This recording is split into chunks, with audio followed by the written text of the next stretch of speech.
Здравствуйте, ребята!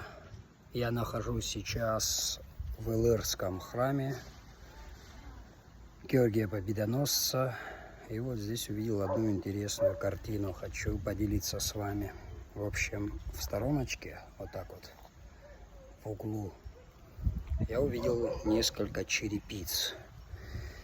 Приглядевшись, прочитал, увидел вот такие вот надписи. Смотрите, в общем, рассказываю. Эта черепица создавалась в Марселе на рубеже конца 19-х, начала 20 века. То есть такая черепица найдена в Абхазии, в Крыму. И давайте так, небольшой перевод, то, что и мне удалось узнать. Потому что такую же черепицу я видел, когда посещал заброшку санаторий, красный санаторий Смитского. Но из истории мы знаем, что сам Николай Смитской заказывал черепицу во Франции, и вот фрагменты такой черепицы я видел там. Но там я видел небольшие вот такие вот, может, осколки, фрагменты видел, то есть цельной черепицы мне не удалось найти. Я был крайне удивлен, когда здесь, в церкви Святого Георгия в селе Илыр, я увидел цельные. Я даже вам, мало того, не то что цельные фрагменты, я увидел большое количество этой черепицы вот в углу. Вот так вот она аккуратно положена.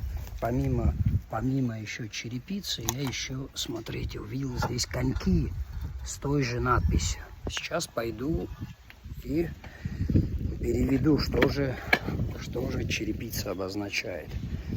Ну что, давайте с вами переведем вот эти фразы на французском. То есть здесь написано: большая черепица для крыши, лицензированная, гарантии государства, приход святого Анри, Марсель. Ну и здесь рыжие братья, это монашеский орден. То есть эта черепица производилась во Франции, в Марселе. И я как понял, это черепица, которая была снята из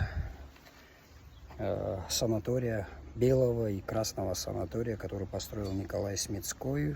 Но мы знаем, в блокадное время были некоторые вандалы, которые, несмотря на культурное наследие, на историческую значимость, сняли эту черепицу для каких-то своих нужд. Возможно, она была продана. И вот здесь я, по крайней мере, вот смотрите, вот я вижу фрагменты разбросанной черепицы и конек с той же надписью. Вот видите, вот она надпись. Вот такие интересные находки. Я сюда приезжал в Илырскую церковь, ну, как бы много раз, но сейчас я только заметил эту черепицу. Очень интересная, и как будто только вчера ее произвели, настолько она качественная. Посмотрите, как красиво сделано. Вот она. Вот она сама черепица.